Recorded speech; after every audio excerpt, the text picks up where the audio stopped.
Բարև ձեզ հարգելի ռադիոլսողներ, եթերում ձեր փաստաբանը հաղորդաշարի հերթական թողարկումն է։ Այսօր մենք շարունակելու ենք համավարակի պայմաններում տարբեր իրավունքների ոտնահարման հետ կապված հաղորդումների շարքը եւ այսօր մենք խոսելու ենք երեխաների իրավունքների մասին, երեխաների իրավունքների պաշտպանության մասին, մասնավորապես համավարակի պայմաններում եւ մեր հյուրերն են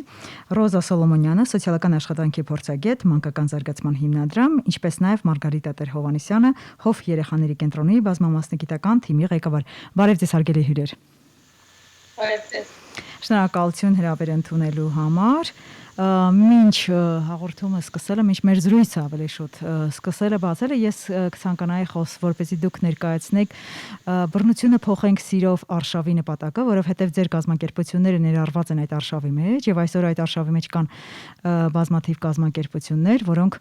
համագործակցում են հանուն մեկ նպատակի։ Խնդրում եմ ներկայացրեք սկզբից, եթե կարելի է համառոտակի ձեր արշավի մասին եւ իհարկե սկսենք մեր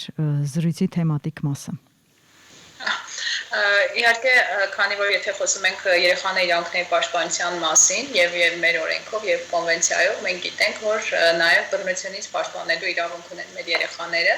եւ աշխատելով երեխաների հետ, ընտանիքների հետ, մեր կազմակերպությունները եւ համագործակցելով պետական պատկան մարմինների հետ, մեր ուշադրության կենտրոնում միշտ այն դեպքերն են ավելի շատ, որտեղ որ նաեւ երեխաները ենթարկվում են բռնության, դա կլինի հոգեբանական, ֆիզիկական, պարզապես անտեսում եւ այլն, եւ այս արշավը նպատակ ունի ավելի շատ կանխարգելել, որպեսզի հետագայում երեխաները զերծ մնան իմ կողմից նշված բռնության տեսակներից։ Փորձում ենք տարբեր,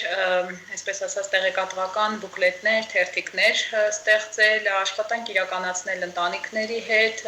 համապատասխան կառույցների, ովքեր որ աշխատանք են իրականացնում երեխաների հետ, որպեսզի նվազագույնին հասցվեն այն դեպքերը, որտեղ որ մենք ունենք բավականին մեծ դեպքեր, որտեղ ենթարկվում են երեխաները բռնության, դա կլինեն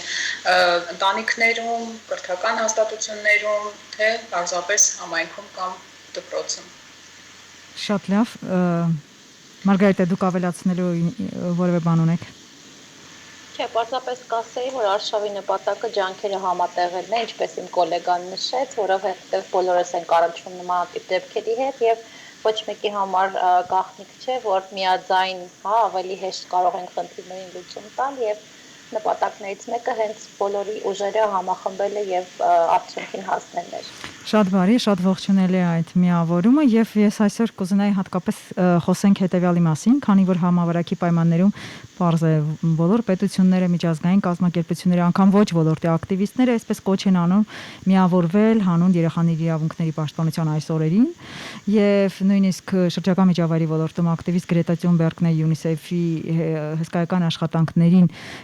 այսպես մասնակցելու կոչ արել տարբեր ոլորտների մասնագետներին, երիտասարդությանը եւ այդ աջակցությունը ներառում է սննդի մատակարարումը, առողջապահական համակարգերի ձյուրացման հետ կապված կամ ուժեղացման հետ կապված մատչելիության ձյուրացման եւ համակարգի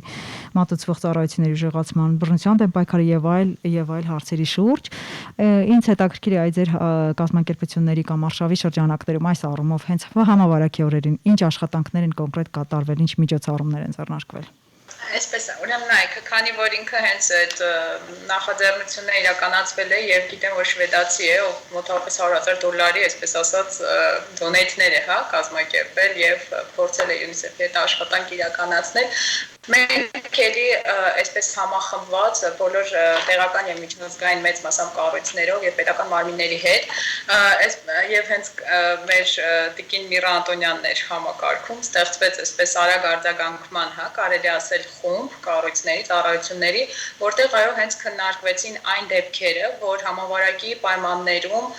միջև համավարակը, եթե կային ընտանիքներ, որտեղ ռիսկ էր երեխաների այնտեղ գտնվելը կամ հնարավոր ռիսկեր լինեն, ապա ինչպիսի միջոցներ, ինչպիսի աշխատանքներ պետք է իրականացնենք եւ ինչպես անենք, որ ծառայությունների վերածածկ չլինի։ Այսինքն այն ընտանիքներից, որ նույնիսկ սկսած աջակցությունից, դա հումանիտար կլիներ, թե խորհրդատվություն եւ այլն, այն կազմակերպություններ, ովքեր որ պետք է իրականացնեն, մյուսները նույնպես տեղեկացված լինեն եւ փորձենք համագործակցված աշխատանքներ իրականացնել։ Մի քիչ ավելի իմ գոլեգան մանրամասն կնշի, բացվեց թեժգից եւ սոցիալական ոլորտի աշխատակիցների համար եւ առողջապահության ոլորտի աշխատակիցների համար, որի հիմնական նպատակը նաեւ կանխարգելումն էր, որ եթե դժվար իրավիճակում հայտնված կամ բռնության ռիսկեր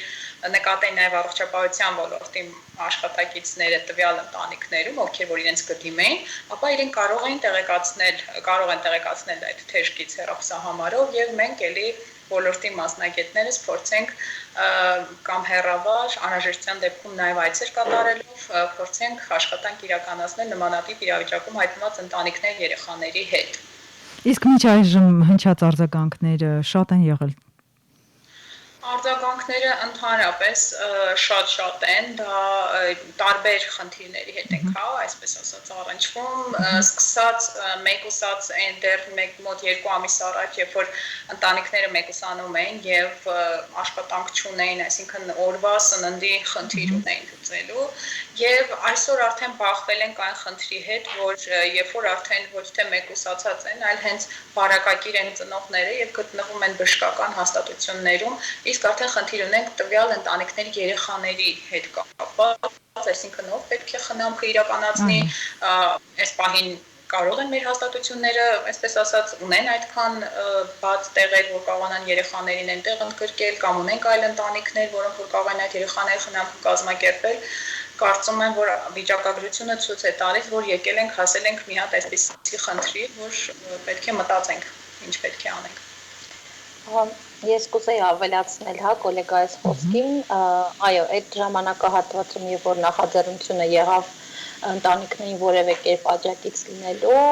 դա այն պիկն էր, երբ որ ընտանիքները իսկապես կողքից աջակցության, սատար կանգնելու, թիկունք ունենալու կարիք ունեին, իրականում մեր կառույցը այսպես թե այնպես ունի երեխաների պաշտպանության ցեժգիծ, որը սովորաբար նաև ցանցի նախաձեռնություններով օգտագործում են, եւ ահազանգերը ստացվեց այնպես, որ սկսեցին ուղղորդվել այդ ծառայությանը, քանի որ ծառայությունը կար, իմաստ չուներ եւս մեկ անգամ ինչ-որ նոր բան ստեղծելու, այո, ահազանգերը շատ էին եւ բոլոր ահազանգերը չէր, որ վերաբերում էին պարզապես ինչ-որ նյութական աջակցություն ստանալուն։ Շատ դեպքերում պարզապես խորհրդատվության կարիք ունեին, ուղղորդման կարիք ունեին հասկանալու, թե նման հարցերը որտեղ դիմեն։ Հատկապես այն պահից սկսած, երբ որ պետական ծրագրերը, հա, այս ժամանակաշրջանի հետ կապված, որոնք պետքա պատասխանեին կոവിഡ്ով առաջացած խնդիրներին, սկսեցին գործարկել, շատ ահազանգեր նաև վերաբերվում էին այդ ծրագրերից օգտվելու մատչելիությանը, այսինքն ոչ բոլոր դեպքերում էր, որ շահառուները կարողանում էին իրենց իրավունքները իրացնել, դառնալ այդ կոնկրետ ծրագրերի շահառուներ, այն ծրագրերի մասին է խոսքը, որոնք ավտոմատ կերպով չէին ներգրավում շահառուներին, այլ պետք էր դիմել, լրացնել համապատասխան փաստաթղթեր եւ դառնալ ծրագրի շահառու։ Այդ ժամանակահատվածում այո շատ էին նմանատիպ դեպքերը եւ ուզեմ անդրադառնալ նաեւ այն հարցին, որ Ռոզան բարձրաձայնեց, երբ որ կան ընտանիքներ, որոնք պարզապես ոչ միայն աջակցության կարիք ունեն, այլ երեխաների անվտանգությունը ապահովելու տեսանկյունից որոշակի ժամանակավոր ծառայությունների կարիք ունեն։ Կոնկրետ մեր կենտրոնը այս ժամանակահատվածում սկսված արտակարգ դրության առաջին օրից եղել է կարանտինային պայմաններում եւ մենք որևէ ելք-մուտք երեխաների տեղաշարժ կենտրոնից չենք կարողացել իրականացնել, ելնելով զուտ այն բանից, որ մեր մոտ շատ բաց չէր եւ տեստավորման համակարգը շատ լավ չէր գործում։ Այսինքն եթե անգամ դրսում կա երեխա, ով հնարավոր է որ ունենա որոշակի առողջական խնդիրներ, համակարգը որ կարողանանք տեստավորել, համոզվել, որ ինքը առողջ է եւ չի կարող վտանգավորնել առողջապահության տեսանկյունից կենտրոնի մյուս երեխաների համար, այդ երաշխիքը որևէ կերպ չէինք կարողանում ունենալ։ Այս կարգավիճակով մենք եղել ենք ավելի շատ փակ հաստատության նման, մինչդեռ մեր ծառայության տիպը ինքը ճգնաժամային կառույց է եւ 24 ժամ է բաց եւ շաբաթը 7 օր։ Մենք այդ մարտահրավերին առնչվել ենք այս ժամանակահատվածում եւ իհարկե խնդիրը լուծվել է, երեխաները դրսում չեն մնացել, բայց ապաստանվել են այնպիսի ծառայությունները, որոնք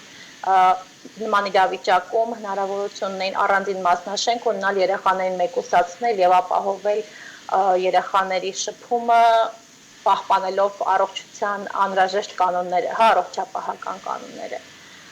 Մենք այդ մարտահրավերը ունենք եւ առ այսօր ունենք եւ եթե տեսնում ենք ինչ թվերով են, հա, մեծանում, աճ ենք տեսնում, խոսել դրա մասին, որ խնդիրը անցյալում է, ցավոք չէ։ Այո, ցավոք չէ եւ կարծեմ որ դեռևս լուծում չունեն։ Այո, եւ հետեւյալ հարցս խնդիրների դեռ լուծում չունեն եւ ընթացքում խախտվել են եւ խախտում են մի շարք իրավունքներ երեխաների։ Եթե դրանցից մի քանիսին անդրադառնանք, դրանք բնականաբար հենց տեղեկացված լինելու իրավունքն է, որ այսօր ամենամեծ բախումը fake լուրերի հետ է կապված, ճշգրիտ եւ որակյալ ինֆորմացիա չի ստացվում եւ դրա ազդեցության ներքո կարող են ցակել այլ խնդիրներ։ Բռնությունից պաշտպանվելը եւս ակտուալ է, ինչպես դուք արդեն նշեցիք, բժշկական անվտանգության խնդիրն է այսօր մեկուսացման պայմաններում կամ ընտանիքի անդամների վարակագիր անդամներից չվարակվելու այդ վտանգը սպառնալիքը, կրթության իրավունքը, այնց հետաքրքիր է ձեր մոտեցումը այս իրավունքների պաշտպանության իմաստով, ինչպիսին է համարվում այս պայմաններում ներպետական օրենսդրությունը եւ արդյոք օրենսդրական փոփոխությունների առաջարկ հնչեցվել է կամ հատկապես որ իրավունքների, երեխաների որ իրավունքների զանգվածային ոտնահարման դեպքերի ականատես եղել, որոնց մասին կբարձրաձայնեք։ Վերջերս մենք, չգիտեմ, ես նաև ինքս բարձրաձայնել էի, երբ որ երեխան ենթարկվել էր բռնության ընտանիքում, եւ մենք մի շարք երեխայի հետ կապված հենց իրավունքների, երեխաների հետ կապված իրավունքների ոտնահարման հետ խնդիրների հետ առնչվեցինք, սկսած նրանից, որ այն մարդիկ, այն հասարակական կազմակերպություններ, ովքեր որ հայտնաբերել էին տվյալ երեխային, այդ իրենց լուսաբանումը, նկարներ, տեսանյութեր, այսինքն հենց երեխայի վերաբերյալ որպես բռնության զոհ եւ հետագայում նաեւ նույն կառույցները փորձեցին նույնիսկ պատկան մարմիններ, այսպես ասած պատգամավորներ տարածել, թե երեխան որտեղ է գտնվում, այսինքն եթե մենք խոսում ենք բռնության մասին, մենք պետք է զերծ մնանք բռնարարին տեղեկատվություն տալու, թե որտեղ է իր բռնության, այսպես ասած, զոհը։ Սկսած դրանից, վերջացած նրանից, որ ունենք կազմակերպություններ կամ առաջ են եկել ցավոք սրտի, որոնք այդքան էլ պրոֆեսիոնալ մասնագիտական էթիկայի կանոններին չեն տիրապետում եւ նույն օրինակ այս համավարակի պայմաններում տվյալ երեխան հայտնվել էր իրենց տանը մոտ 2 օրով։ Այսինքն մենք այստեղ նաև տեղեկատվության բաց պակաս ունենք նաև այն, այսպես ասած, գրանցված հասարակական կազմակերպությունների համար, որոնք որ պետք է գիտենան, ինֆորմացված լինեն, որ եթե հայտնաբերում են նմանատիպ իրավիճակում երեխա, գոնե եթե տեղյակ չեն ծառայություններից գործող արագ արձագանքման ճգնաժամային կենտրոններից, գոնե պետք է հենց սկզբում դիմեն ոստիկանություն։ Մենք այս խնդրի հետ բախվեցինք եւ թերևս շարունակվում է այդ տեսանյութերի, այդ նկարների դեռ տարածումը, այսինքն դեռ կոնկրետ երեխայի իրավունքների ոտնահարում է ու պետք է փորձենք, այո, չնայած բարձրաձայնել ենք, հուսանք, որ որոշակի աշխատանքներ կիրականացվեն, բայց մենք մի կողմից անելիք ունենք այն կառույցների հետ ովքեր ուզում են գրանցվել որպես հենց հասարակական կազմակերպություններ, մի կողմից արդեն անելիք ունենք արկա եղած կազմակերպությունների հետ աշխատելու եւ մյուս կողմից պետք է հասկանանք, որ երեխայի իրավունքները ինչպես անենք, որ նմանատիպ պարագաներ չոտնահարվեն, որովհետեւ այո նմանատիպ ընտանիքներ հիմա այս մեր օրերին ունենք եւ ինչպես մեր գոլեգան նշեց Մարգարիտան, այս պահի դրությամբ մենք ծառայությունների խնդիր ունենք։ Այսինքն այդ երեխաներին պարզապես չենք կարող որևիցե ճգնաժամային կենտրոններում տեղավորել եւ բացի այդ չենք էլ կարող այդ երեխաների ընտանիքների հետ տետ-ա-տետ աշխատանք իրականացնել, քանի որ կան ընտանիքներ, որոնք ունեն ցածր ծնողավարման հմտություններ, մակարդակ եւ չենք ասում, որ այո պետք է երեխաներին դուրս հանել եւ չվերադարձնել, բայց այդ ընտանիքների հետ լիարժեք պետք է աշխատենք, մասնագիտական, սոցիալական աշխատանք իրականացնենք, նոր երեխաներին վերադարձնենք եւ համավարակի այս պայմաններում մենք իհարկե ռիսկային է գնալ եւ աշխատել, ռիսկային է ոչ թե մասնագետների համար, այլ ռիսկային է հենց այդ ընտանիքն, որտեղ դու մտնում դուրս ես գալիս եւ որպես մասնագետ ռիսկային ես այլ ընտանիքի համար։ Իսկ արցանցը ներողությունը թատելու համար իսկ արցանց աշխատանքի մոդելը չի գործում իրենց հետ։ Արցանց աշխատանքի մոդել գործում է եւ ասեմ ձեզ, քանի որ մենք ունենք նաեւ ընթացիկ դեպքեր, այսինքն ունենք ընտանիքներ, որոնց հետ արդեն իսկ սկսել ենք աշխատել, իրենց հետ շարունակվում են արցանց աշխատանքները, նոր ընտանիքների հետ էլ հեռախոսազրույց, եթե կարիք է լինում նաեւ Zoom հանդիպումներ եւ այլն, բայց քանի որ եթե նոր հայտնաբերված ընտանիքներ են, մենք ունենք որոշակի ռիսկեր արցանց աշխատանքի ընթացքում, որի արդյունքը այդքան տեսանելի չէ, լինի հատկապես եթե մենք խոսում ենք այդ խոցելիության այն մասին, որ երեխան ենթարկվել է արտադրության, անտեսման եւ այլն, այս դեպքում կարիք կա հենց կոնկրետ իրենց հետ աշխատելու։ Շատ համամիտ եմ, ես կուզեի ավելացնել, համամիտ եմ Ռոզայեն գաղափարի հետ, որ կա որոշակի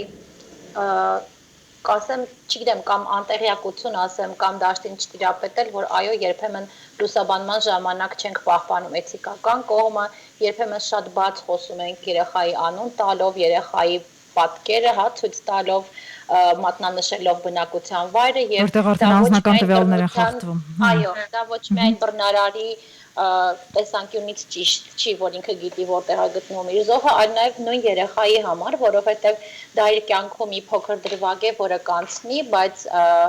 գոնե թե բոլորեն հեռուստադիտողներին ովքեր տեսել են, պատմությունը կմնա եւ շատ հնարավոր է, որ դրա հիմա վրա ոչ ճիշտ լինեն ասոցիացիաները եւ վերաբերմունքը շրջապատիվ, եւ դա երեխայի կյանքի ընթացքում հետագայում եւս հանգամանք կարող է հանդիսանալ։ Միաժամանակ դուք ասեցիք որներ, որ ավելի դժվարացնում են այս համաճարակի ընթացքում աշխատանքը, դա կառույցների հետ աշխատանքն է նաև, որովհետև լինում են իրավիճակներ, երբ որ օրինակ գտնում է երեխան ճգնաժամային կենտրոնում, երեխայի օրինական ներկայացուցիչը իր ծնողը կամ խնամակալն է եւ նրանից հետո նոր համայնքը իր համապատասխան մարմիններով, խնամակալության հոգաբարձության մարմիններով եւ համայնքային սոցիալական աշխատողներով, այստեղ եւս խնդիր ունենք, որովհետեւ հատկապես այն սկզբնական հատվածում, երբ որ հիմնական աշխատատեղերը փակ էին եւ մարդիկ իրենք էլ աշխատակիցներն են մեկուսացած էին, մենք որոշակի դժվարություններ ունենք, որովհետեւ ինչքան էլ երեխան մեր ծառայությունում գտնվում է եւ մենք իրականացնում ենք աշխատանք թե երեխայի թե ընտանիքի հետ, բայց որոշման կայացումը դա այն բանն է, որ իրականացվում է համապատասխան մարմինների կողմից, համայնքի, համայնքապետարանի եւ երեխաների իրավունքների պաշտպանության բաժինների կողմից։ Այդ առաջիկա շրջանում մի փուլ ունեցանք դժվարություններ համակարգի հետ, բայց ոնց որ փորձում ենք բոլորս ենք փորձում աշխատել, սովորել աշխատել ներկայիս մարտահրավերների համատեքստում։ Հարց տվեցիք, արդյոք առցանց աշխատանքը հնարավոր չէ կազմակերպել ծնողների հետ։ Ընդհանուր առմամբ համաձայն եմ գոլեգայից հետ, որ այո, հնարավոր է եւ շատ դեպքերում աշխատանքը տարվում է։ Սակայն, եթե խոսում ենք նաեւ հիմնարար իրավունքներից, կան իրավիճակներ, երբ որ երեխային կամ ծնողին առցանց աշխատելու տեսակը հասանելի չէ։ Այսինքն մենք ունենք շատ ընտանիքներ, որոնք որ ինտերնետ կապ չունեն, հեռախոսային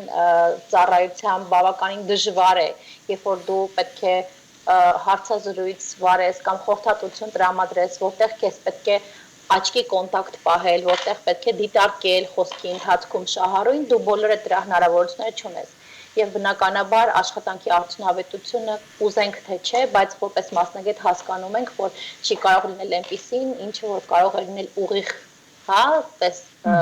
դեմ առ դեմ հանդիպման կամ գոնե տեսակապի միջոցով։ Եվ մենք ունեցել ենք նաև իրավիճակներ, երբ որ երեխաները տարական հասանելիություն չեն ունեցել նույնիսկ հեռավար դասերին մասնակցելու համար։ Փորձել ենք որևէ կերպ օգտակար լինել, փորձել ենք ակտիվացնել համայնքային կապերը, միգուցե հարևանի հեռախոսով, հետևել դասերին, միգուցե հարևանի երեխայից ով նույն դասը անում է սովորում դասերը իմանալ հանձնարարություններ անել, բայց սրանք բոլորը մարտահրավերներ էին, որ մենք հասկանում ենք, որ այսպիսով մեր պաշտպանության համակարգը որպես այդպիսին պատրաստ չէր, բայց հասկանում ենք բոլորս, որ սա արտակարգ իրավիճակ է եւ փորձում ենք հնարավորության սահմաններում անել այնպես, որ ծառայությունների որակը երեխաների համար չընկնի եւ կարողանանք անել այնպես, որ ցանկացած երեխա, որ ինչ որ միտեղ մեր պաշտպանության կարիքն ունի, կարողանա օգտվել այն իրավունքներից, որը իրենն է։ Շատ երաշխիքներից, որը որ ինքը ունի։ Շատ լավ է, շատ գովելի այդ աշխատանքները, որ տարվում են, պարզ է, որ արտակարգ դրության պայմաններում շատ դժվար են։ Դուք նաև նշեցիք տեղեկացվածության խնդիրը։ Մենք այդ խնդիրը ունենք, հատկապես այս օրերին, իրազեկման բարձրացման մասին է խոսքը եւ այս առումով ՄԻՊ աշխատանքներին պետք է անդրադառնամ։ Մարդու իրավունքների պաշտպանի կողմից ուղեցույց է տպագրվել արտակարգ դրության ժամանակ իրավունքների վերաբերյալ, երեխաների իրավունքների, ինչպես նաև ձեռնարկ, ինչը իրենից ներկայացնում կ-ը եւ այս առումով պետք է նշել, որ այնտեղ խոցելի խմբերի մեջ չկան երեխաները, ինչպես եւ սկզբից էր այդ մասին խոսում։ Կարող ենք հիմա ասել, որ այդ խոցելի խմբերում են նաեւ երեխաները, թե դեռ շուտ է անկախ հաճող այսպես դինամիկայից թվերի ամբողջ աշխարհում եւ այս առումով այսպիսի ձեռնարկների կամ ձեր կազմակերպությունների կողմից նմանատիպ ձեռնարկների տպագրման կամ տարածման, զանգվածայնացման ինչ քայլեր են կատարվում եւ կարող ենք ասել, որ սա ի վերջո հասնում է իր հասցեատիրոջը, թե սա մնում է ի վերջո ՄԻՊ-ի կայքում։ Այսպես ասեմ, իհարկե սկզբնական շրջանում չի նշվել, բայց դա երևի թե դիտարկել են հենց հիվանդության վարակվելու տեսանկյունից, բայց եթե նայում ենք մենք ամբողջական, սոցիալական ոլորտում, հենց առաջին խոցելիության մեջ գտնվող հայտնվածները դրանք երեխաներն են, այսինքն եթե նույնիսկ դա չգիտեմ, վարակակիր են ծնողները, վարակակիր են ավելի տարեց մարդիկ, բայց այնինչ հետևանքներ կարող է թողնել երեխաների վրա, մենք կարող ենք ասել, որ եւ այն ժամանակ եւ հիմա խոցելիության մեջ նաեւ ռիսկային խմբում են երեխաները, պարզապես այլ ոլորտներից պետք է դիտարկենք, ինչու հենց նաեւ կրթության ոլորտում խոցելի եղան եւ ինչպես Մարգարիտան նշեց, նույնիսկ դպրոցներ եղան մեր այդ համագործակցության արդյունքում պայմանական իրենց համակարգիչները այն ընտանիքները, որոնք որ չունեն, տրամադրեցին, որ նորից ետ վերցնեն եւ այլն, սկսած կրթականից, սոցիալականից, նույնիսկ այն մեկուսացման ժամանակ, ինչպես որ արդեն նշեցինք, որ երեխաները միայնակ են մնում եւ այլն, եւ արդեն հասել ենք նրան, որ այո, նաեւ վարակակիր են համարվում եւ COVID-ով հիվանդանում են նաեւ երեխաները։ Այսինքն եւ սկզբնական փուլում եւ միջանկյալ եւ հիմա երևս միշտ երեխաները խոցելիության շրջանում են գտնվում ցավոք։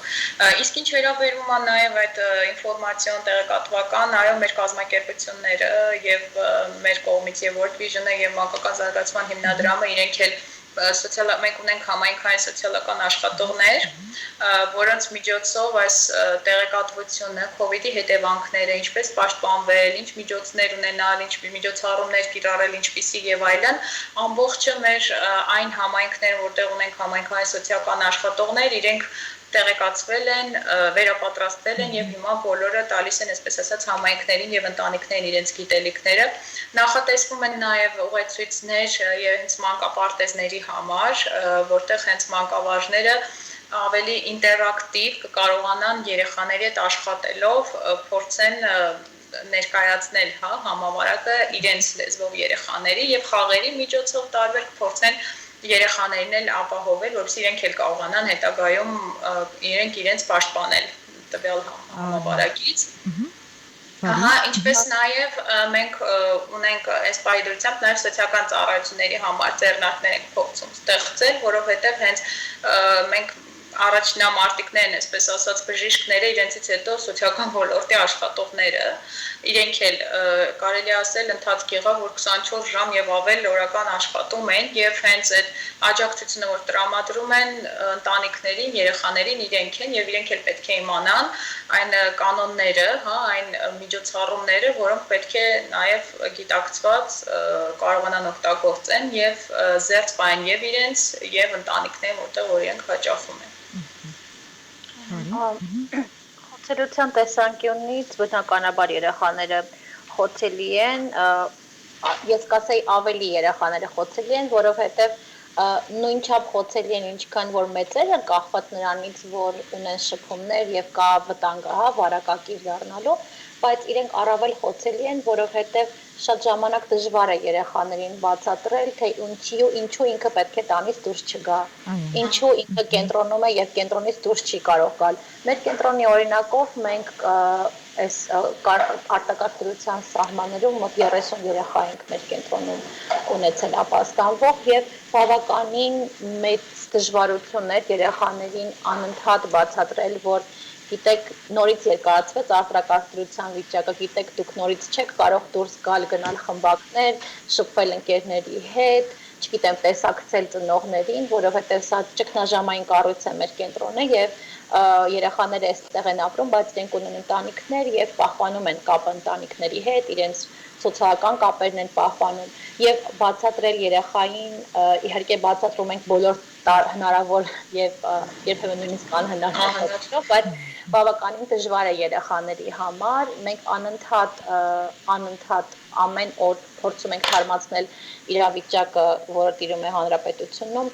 ներկայացնում ենք իրենց, բնականաբար տրամադրում ենք բոլոր հնարավոր անհրաժեշտ միջոցները ինքնախնամքի, պաշտպանության համար եւ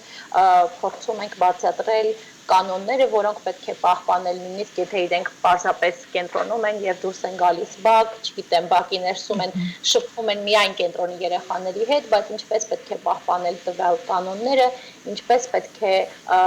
վարվել ընդհանրապես իրար հետ, ինչ է ենթադրում ընդհանրապես այս արտակարգ դրությունը, որոնք են դրանից հետո մեր քայլերը, ինչ պետք է անենք, այսինքն բավականին ավելի խոցելի են իմ կարծիքով երեխաները, քան չափահաս մարդիկ, որոնց հետ շատ ավելի հեշտ է դնել կանոններ եւ խնդրել, որ պահպանեն կանոնները։ Չնայած որ այսօր տեսնում ենք ամեն օր լրատվությամբ, թե ինչքան են դեպքերը, երբ որ նույնիսկ մեծահասակները դժվարանում են կամ ընդդիմանում են այդ կանոնները պահպանելու։ Մենք որոշ առումով ասած վերապրոֆիլավորել ենք մեր կենտրոնի աշխատակիցներին, որովհետև կապ չունի, թե իրանք կենտրոնում ինչպիսի գործառույթ ունեն, բոլորը ունեն որոշակի ժամանակահատված, որ երեխաների առօրյայով են աշխատում։ Այսինքն մենք միասին փորձում ենք համեղ բաներ պատրաստել, մենք միասին փորձում ենք մեր այգին մշակել, մենք միասին փորձում ենք տարբեր խաղեր խաղալ, այսինքն Եվ այդ ամենը կատարվում է պաշտպանված դիմակներով, ձեռնոցներով, այսինքն այդ, այո։ Եվ կոչ ենք անում հարգելի ռադիոլսողներ, ես ինքս հիմա տաղավարում եմ, կներեք ընդհատում եմ եւ կրում եմ ձեռնոց եւ դիմակ, որտեվ անհրաժեշտ է առաջինը ձեր եւ իմ անվտանգության համար եւ այն շղթան, որը կարող է դառնալ համավարակի պայմաններում, այսպես մեծ շղթա, եւ լավ է, որ երեխաների մոտ դա երևի թե ամենադժվարն է ստացվում, լավ է, որ ձեզ հաջողել է։ Շատ բարի։ Դժվարությամբ բայց հաջողել։ Շատ լավ է, դա խոսում այն մասին, որ անընդհատ աշխատանք է տարվում, հետևողական։ Իմ հաջորդ հարցը վերաբերում է կրթության իրավունքին երեխաների, քանի որ սա նույնպես ամենախոցելի իրավունքներից է այսօր, եւ եթե կարելի է համառոտ այսպես պատկերացնենք, ինչպես է ուսումնական process-ը վերաշարունակվելու, որտեղ կարծես թե արդեն այս process-ը այս շրջանում փորձել ենք ամփոփել, սեպտեմբերից եթե սկսվի այս ձևով, արդյոք ավելի պատրաստ կլինենք, քան այս տարվա մեջ ուսումնական, թե եթե իսկապես կարողանանք նորմալիզետը այսպես ապահովել, վերադառնալ, բայց ինչ հոգեբանական եւ այլ խնդիրներ կարող են ծագել, որտեղ դրանք տարբեր հարթակներում հաստատապես կծագեն։ Բնականաբար, հավանաբար ավելի պատրաստ կլինենք, քան մինչ այս ենք, որովհետև գոնե որոշակի ամիսների փորձառություն արդեն իսկ ունենք, գոնե որոշակի առումով երեխաները կարողանում են սովորել դրանց, սկզբնական շրջանում շատ դժվար էր, որովհետև դժվարությամբ էին կիրառում համացանցով աշխատելը, ուզում էին իրենք պատասխանեին, ստացվում էր շփոթ, մի քանի հոգի միաժամանակ էին խոսում, նեղվում էին, որ ես ուզում եմ դասը պատասխանեմ, բայց ինձ հերթ չի հասնում, ինձ չեն լսում եւ նման այլ բաներ, բայց ժամանակի ընթացքում որոշակի բնականաբար հմտություններ ձեռք բերել են հեռավար դասերին մասնակցելու, անշուշտ շատ անգամ ավելի լավ եւ ավելի ճիշտ կլինի, եթե ունենանք այդ հնարավորությունը անվնաս շարունակելու կոնկրետ արկա կարգով ուսուցումը, բայց եթե ստացվի այնպես, որ երեխաների իսկ անվտանգությունից ելնելով ստիպված լինենք շարունակել նման ձևով աշխատանքը, պարզապես կարծում եմ մինչև սեպտեմբերի 1-ը անհրաժեշտ կլինի եւս մեկ անգամ կարիքների գնահատում անել եւ հասկանալ արդյոք բոլորն են, որ ունեն այդ հնարավորությունը, հասանելիությունը շարունակելու համացանցով դասեր անել հեռավար տեսքով եւ բայց պատրաստվածության ու հմտությունների առումով ավելի պատրաստ կլինեն, քան մինչ այսօր։ Բարի, Ես խոսեի ռիսկերի մասին, այսինքն պատրաստվածությունը գլոբալ առումով այո համաձայն եմ, բայց մենք ունենք այսպես ասած ընտանիքներ, որտեղ ունեն կրթությունից դուրս մնացած երեխաներ կամ երեխաներ, որոնք շեմին են հասել եւ մի քիչ այդ մոնիտորինգային այդ վերահսկողությունը մասնագիտական առումով, եթե նորից անդրադառնանք սեպտեմբերից հեռավար կրթության,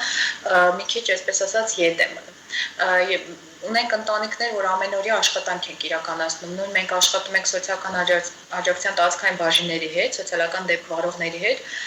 եղել են դեպքեր, որ ամեն օր գնացել ենք երեխային տարել ենք դպրոց, այսինքն այդ ծնողի կողմից, միգուցե չկարևորելը կրթության, միգուցե երեխայի կողմից կամ այն կրթական հաստատությունը լիարժեք չի ընդգրկել երեխային եւ երեխան չի ցանկացել եւ այլն, այս խնդիրներն ունենք եւ ես կարծում եմ, որ այս ռիսկերը մի քիչ ավելի կշատանան, եթե հեռահարի դեպքում լինի եւ այդ մեր մոնիտորինգային գործընթացը նորից կդառնա էլի հեռավար, բայց այս պարագայում այդ հաճախակիությունը, այդ կոնկրետ հստակ աշխատանքները, որ հենց հաղորդման սկզբում էլ նշեցինք, որ ավելի դեմարդեն պետք է լինի եւ այլն,